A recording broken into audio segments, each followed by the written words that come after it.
હવે જોઈએ કેપેસિટરો અને કેપેસિટન્સ.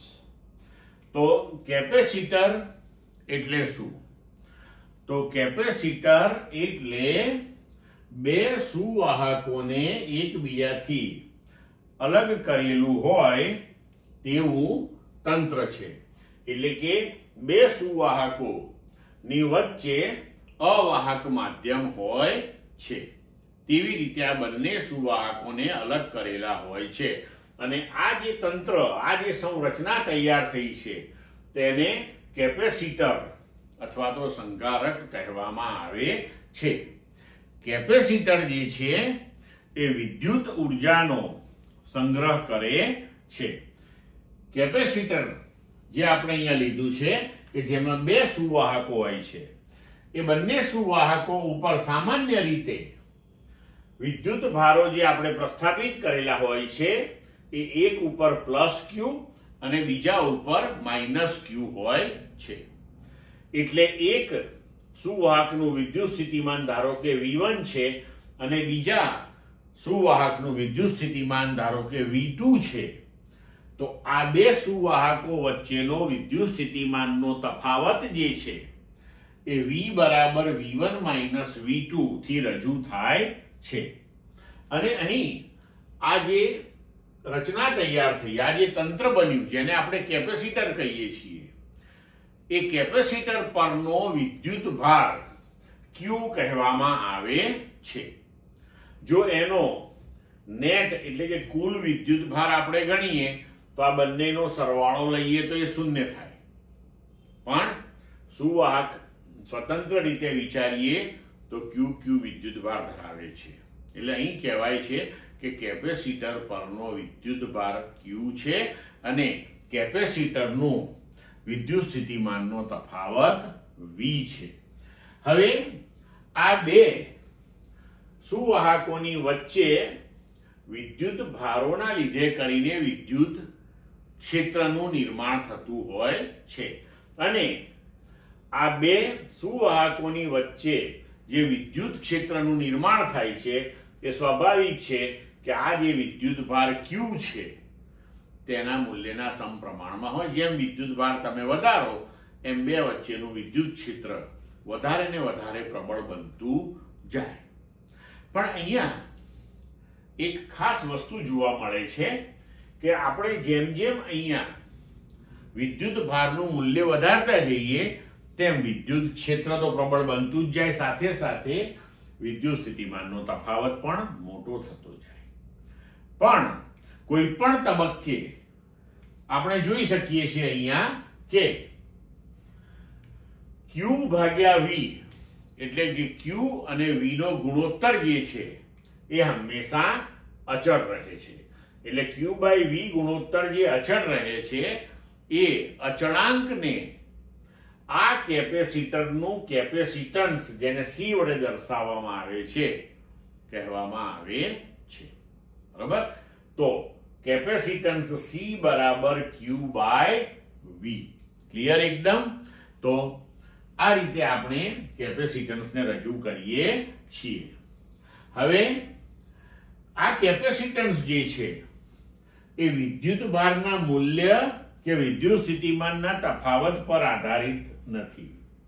એ માત્ર વાહકોની ભૌમિતિક સંરચના એટલે કે તેમનો આકાર, માપ, તેમની વચ્ચેનું અંતર અને આ બે સુવાહકોની વચ્ચે જે અવાહક માધ્યમ રહેલું છે તેની ઉપર જ આધાર રાખે છે. અને અહીંયા જો આપણે એનો એકમ વિચારીએ તો આનો એકમ આપણે કુલંબ પર વોલ્ટ લખી શકીએ અને વૈજ્ઞાનિક ફેરેડેની યાદમાં આ એકમને ફેરાડ કહેવામાં આવે છે. આ એકમ ખૂબ મોટો છે. બરાબર છે? એટલે આગળ ઉપર આપણે જોઈશું કે એક ફેરાડ એ કેટલો મોટો એકમ છે. હવે અહીંયા શું થાય, આપણે જોયું કે જેમ જેમ તમે વિદ્યુત ભારનું મૂલ્ય વધારતા જાઓ તેમ તેમ આ બે વચ્ચે વિદ્યુત ક્ષેત્ર પ્રબળ બનતું જાય છે. આપણે કહ્યું કે કેપેસિટર જે છે એ વિદ્યુત ભારનો સંગ્રહ કરે, પણ એનો મતલબ એ નથી કે કેપેસિટર એ અનંત વિદ્યુત ભારનો સંગ્રહ કરી શકે ના. કેમ? કારણ કે જુઓ શું થાય અહીંયા કે જેમ જેમ વિદ્યુત ભારનું મૂલ્ય વધતું જાય એમ આ બે વચ્ચેનું વિદ્યુત ક્ષેત્ર પ્રબળ થતું જાય. હવે જો પ્રબળ થતા થતા થતા થતા એ એટલું પ્રબળ થઈ ગયું કે આ બે સુવાહકોની વચ્ચે જે માધ્યમ રહેલું છે એ માધ્યમનું આયનીકરણ કરી નાખ્યું. એટલું બધું જો પ્રબળ થઈ જાય તો એ માધ્યમ સુવાહક થઈ જાય. અને જો માધ્યમ સુવાહક થાય તો પછી આ ધન ઋણ વિદ્યુત ભારો એ સુવાહકો ઉપરથી લીક થઈ અને સ્થાનાંતરિત થઈ જાય.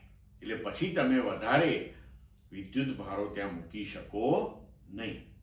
તો અહીંયા આપણે ડાયઇલેક્ટ્રિક સ્ટ્રેન્થ સમજવી પડે. બરોબર? તો ડાયઇલેક્ટ્રિક સ્ટ્રેન્થ શું છે?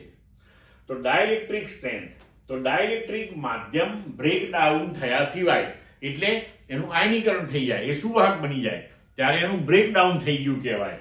તો ડાયઇલેક્ટ્રિક માધ્યમ બ્રેકડાઉન થયા સિવાય જે મહત્તમ વિદ્યુત ક્ષેત્રનો સામનો કરી શકે, અથવા તો બીજા શબ્દોમાં કહીએ કે જે મહત્તમ વિદ્યુત ક્ષેત્ર સુધી ડાયઇલેક્ટ્રિક માધ્યમ એ ડાયઇલેક્ટ્રિક જ રહે, તેને તેની ડાયઇલેક્ટ્રિક સ્ટ્રેન્થ કહેવામાં આવે છે.